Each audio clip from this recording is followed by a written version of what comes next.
Donc cette vidéo est pour poursuivre la création de notre formulaire, donc de notre formulaire PyQt.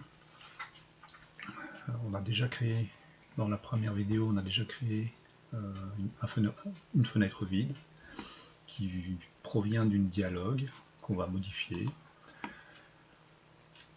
Donc si on regarde le résultat de la première vidéo, c'est le code à laquelle on est arrivé, donc une fenêtre vide. Maintenant on va construire l'intérieur de la fenêtre. Donc on va modifier cette méthode initui. Alors, il faut savoir que quand on fait une fenêtre avec PyQt, on doit définir un layout. Un layout, c'est comme un composant qui va prendre les éléments et les mettre en forme. Alors si je regarde un peu sur internet ce qu'il propose, on peut avoir par exemple l'alignement horizontal. Donc ça c'est ce qu'on appelle un horizontal layout. Tous les éléments sont mis les uns à la suite des autres sur une même ligne. On a un vertical layout, comme ici. On a ici une première ligne d'éléments, en dessous une deuxième ligne, et ainsi de suite, le bouton. Donc les éléments se mettent les uns au-dessus des autres. Et on peut avoir le principe de la grille de layout, par exemple comme une calculatrice.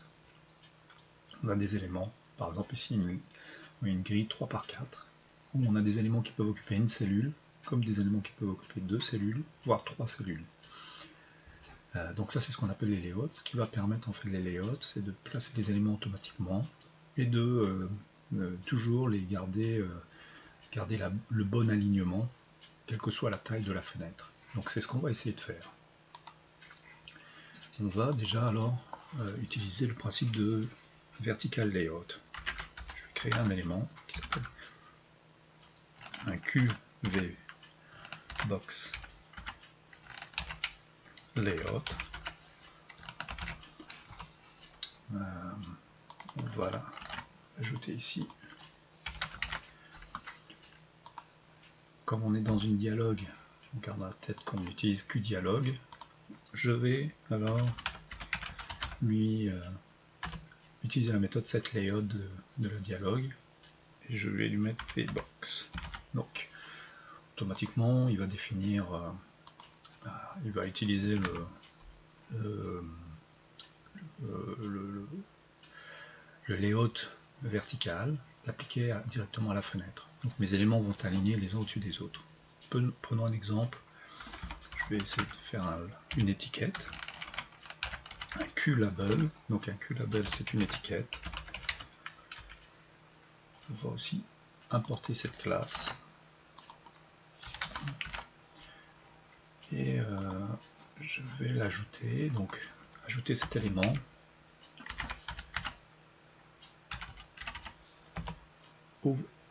Au layout, donc ça peut être théoriquement il va me créer ma fenêtre, la former, donc elle est plus compacte, c'est pas grave, mais il a mis un élément. Donc je pourrais répéter ça avec un autre élément, faire une deuxième étiquette par exemple, la positionner dans le layout. On exécute, donc les éléments sont les uns en dessous des autres, c'est parfait. Comme j'ai dit, on a la possibilité de faire un horizontal layout. Hbox, ni plus ni moins, donc c'est QHbox layout. Alors, on pourrait simplement, alors on a cette classe, et on va utiliser le Hbox pour voir la différence. J'ajoute mes éléments au layout et j'applique le layout à la fenêtre. Voilà, les éléments sont plutôt alignés donc horizontalement. Donc le principe de layout fonctionne. Alors moi je veux essayer de faire un formulaire où je veux avoir une étiquette, un champ de saisie et en dessous des boutons pour faire OK ou fermer la fenêtre. Donc ça ressemble un peu à ce principe. Donc je pourrais utiliser pour faire ici, on peut voir, ça peut ressembler à un grid layout. Donc un grid layout. On pourrait définir un grid. Donc grid layout, c'est Q, grid layout. Pareil, on va l'apporter. Alors je vais avoir une étiquette, je vais avoir un champ de saisie. Un champ de saisie, c'est un line edit. Donc on va mettre title edit, par exemple, on peut faire comme ça. C'est un Q line edit. Donc ça c'est un champ de saisie. Pareil, on va l'importer. Je vais un peu faire un peu de place. Je vais réduire ici aussi. Donc j'ai mon title, l'étiquette, le champ de saisie. Alors moi j'ai dit je voulais utiliser le grid layout pour faire ça. On va simplement dans le grid, on va lui dire add widget, donc ajoute un élément title à la position 0, 0. Ça. Et on va lui dire d'ajouter le title edit, donc le champ de saisie, à la position ligne 0, colonne 1. Comme ça il va juste à côté. Ça c'est parfait. On va lui dire d'ajouter, d'utiliser la, donc ça on peut enlever, la horizontal box, la première élément ça va être la grille, on verra pour ajouter le bouton après. Donc juste ça, ça devrait fonctionner. Alors, grid layout, grid layout, je vais juste vérifier. Grid add widget 0,1. La ligne 22, hbox, ok, c'est pas un widget. Donc on va lui dire hbox add layout. Donc on va lui dire d'ajouter ce layout. Donc là ça va marcher. Donc on voit, on a le titre, on a le champ de saisie. Malheureusement on n'a pas encore les boutons. Les boutons, ben je vais utiliser mon vertical box. Je vais simplement définir deux boutons. Je vais appeler un qui s'appelle OK bouton. Alors un bouton c'est un QTool button. On peut même amener ça donc ici. Donc ça c'est notre bouton. On va lui attribuer un texte. Je vais mettre OK. Et on va faire un bouton cancel. Le bouton cancel, donc si on veut pas saisir d'informations, cancel button, ce sera aussi un QTool button.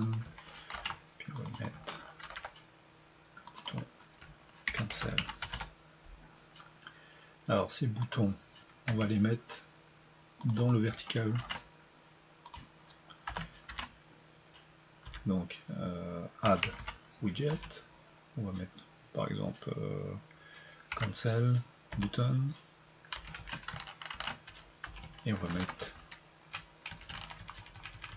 le OK button. Alors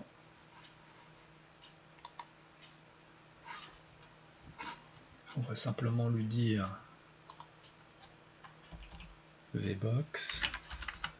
Comme on a ajouté la grille, on va ajouter le add layout, un deuxième, qui est le ok, donc on s'est trompé, c'est hbox ici, donc horizontal box pour les boutons, horizontal box pour les boutons, et horizontal box ici. Alors j'exécute, juste vérifier, hbox, horizontal box, je me trompe. Ok, vertical box c'est pour la, comme ça, on va faire ça comme ça, vertical box et vertical box ici. Voilà. Donc là, c'est pas très beau, mais ça commence à fonctionner. Alors on garde en tête, vertical box, c'est pour toute la fenêtre. Je veux que les éléments s'alignent les uns au-dessus des autres. Horizontal box, ça va être uniquement pour les boutons du bas. Les boutons du bas, je veux qu'ils s'alignent horizontalement. La grille, ce sera pour les champs du formulaire.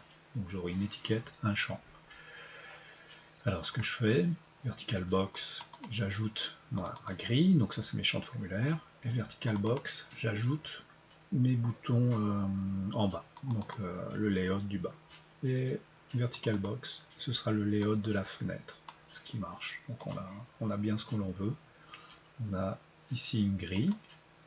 Donc pourquoi une grille? Parce qu'on pourrait s'amuser à ajouter d'autres champs, les uns en dessous des autres, et ça permettrait d'avoir plusieurs niveaux de champs à saisir.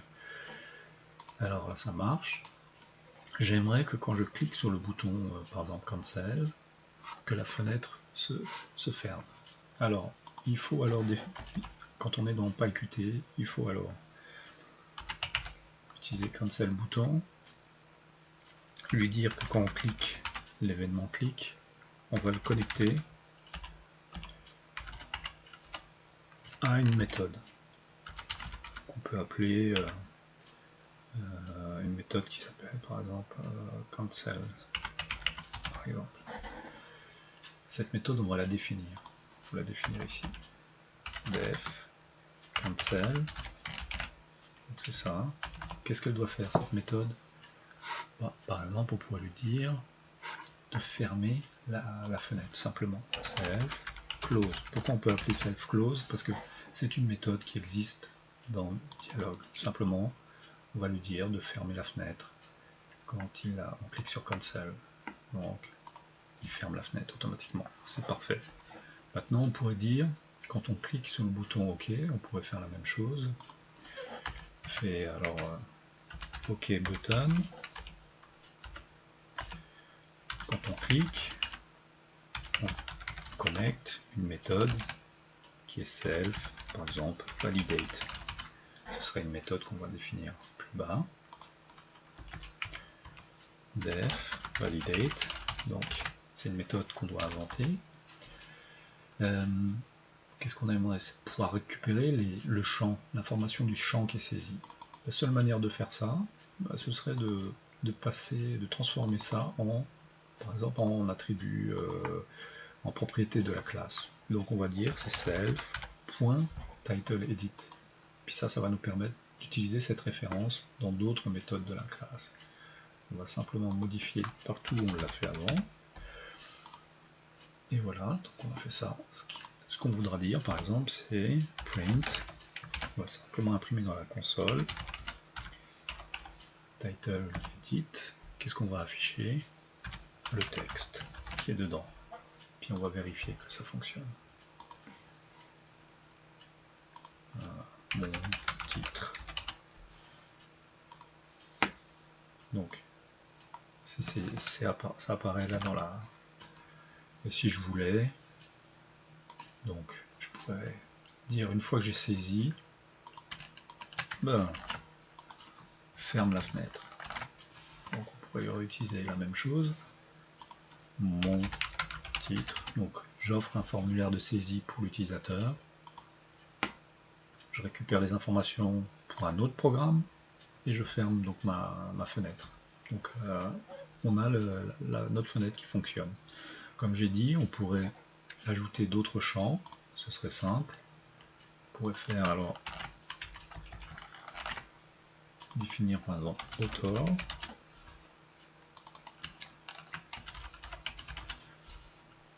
Puis on va garder le même principe. On va alors ajouter les éléments à la grille.